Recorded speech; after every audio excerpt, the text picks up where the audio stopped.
دونوں میں مطابقت اور موافقت ہے، اور مولا علی شیر خدا کی تعلیم پر پھر چلو۔ کون سی قبول کریں؟ جو تفرقہ پیدا کرے صحابہ اہل بیت میں وہ رد کر دو، جو موافقت پیدا کرے اسے قبول کر لو۔ اب جو بات میں نے نہج البلاغہ سے کہی وہی آپ اہل سنت کی حدیث کی کتابوں سے سن لیں۔ امام مالک روایت کرتے ہیں اور امام حاکم ابو ہریرہ رضی اللہ تعالیٰ عنہ سے بھی، اور ان مالک فرماتے ہیں ان رسول اللہ صلی اللہ علیہ وسلم قال ترکت فیکم امرین لن تدلوا ما تمسکتم بہما کتاب اللہ و سنت نبیہ۔ آقا علیہ السلام نے فرمایا میں تمہارے اندر دو چیزیں چھوڑے جا رہا ہوں، اگر ان کو تھامے رکھو گے تو کبھی گمراہ نہیں ہوگے، ان کو مضبوطی سے تھامے رکھنا۔ ایک اللہ کی کتاب قرآن اور ایک اس کے رسول کی سنت، جس کو مولا علی شیر خدا نے کہا بینۃ من ربی و منہاج نبی۔ اللہ کی کتاب قرآن اور حضور علیہ السلام کا منہاج سنت مصطفیٰ صلی اللہ علیہ وآلہ وسلم۔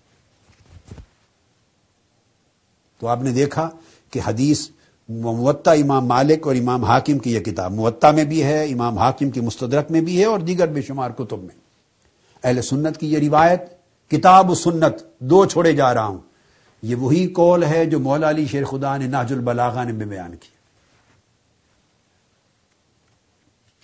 پھر اس کے بعد دوسرے مقام پر آقا علیہ السلام نے فرمایا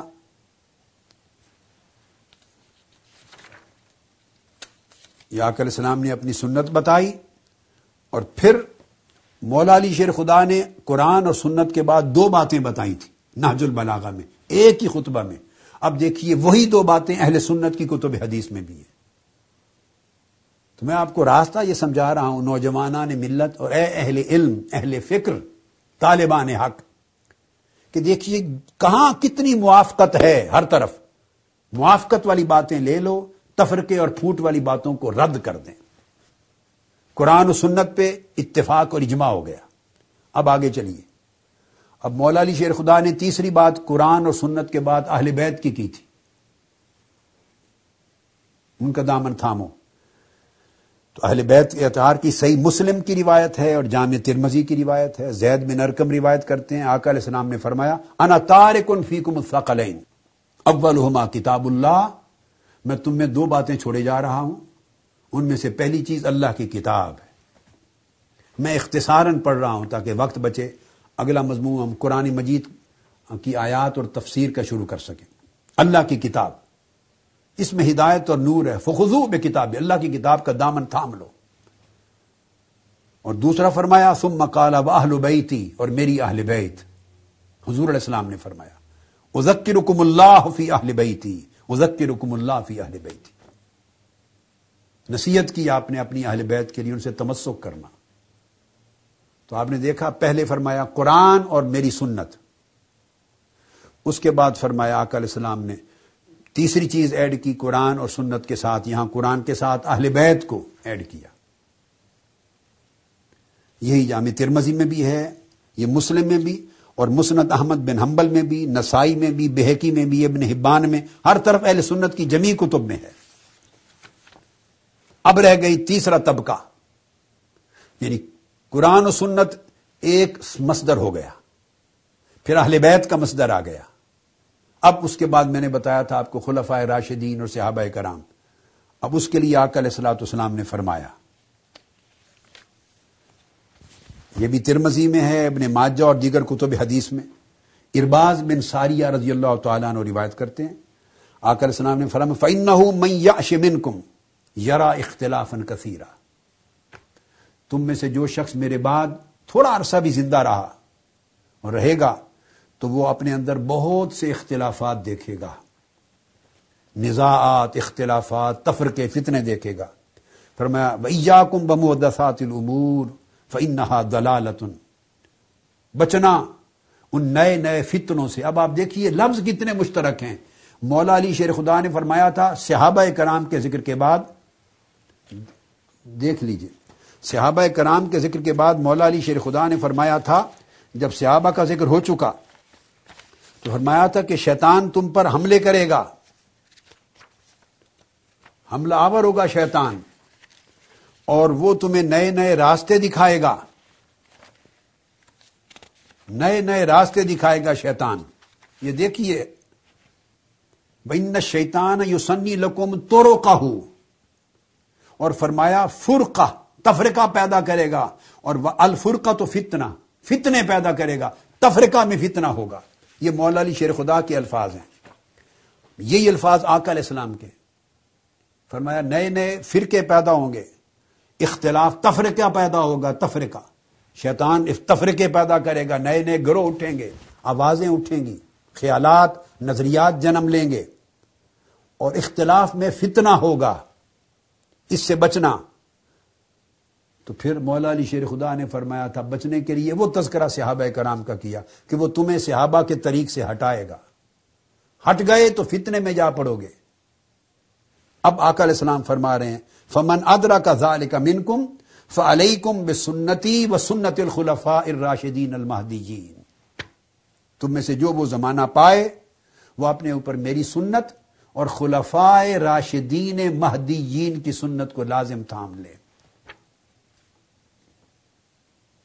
عزیزان محترم اور جملہ اہل علم و فکر، غور سنیں. خلفاء راشدین کا ٹائٹل خلفاء اربعہ کو، سیدنا ابو بکر صدیق کو، سیدنا فاروق اعظم کو، سیدنا عثمان غنی کو، سیدنا مولا علی المرتضیٰ کو ہم نے نہیں دیا، مورخین نے نہیں دیا، امت نے نہیں دیا.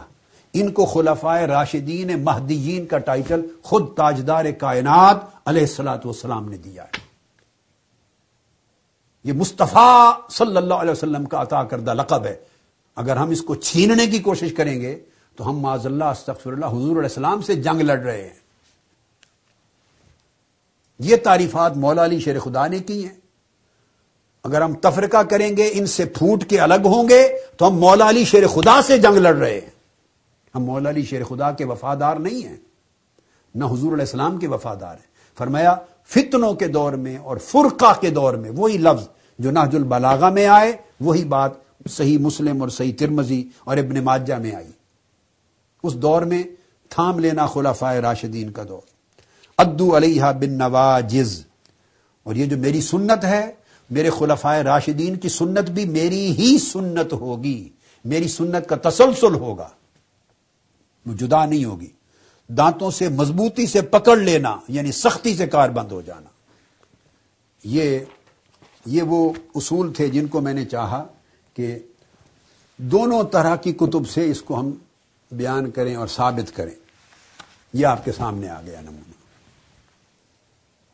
اب ہمیں اس قاعدے کو ہمیشہ ذہن نشین کر لینا چاہیے کہ جب کبھی اختلاف آئے، نزاع آئے، تو اس کو قرآن کی طرف رجوع کریں.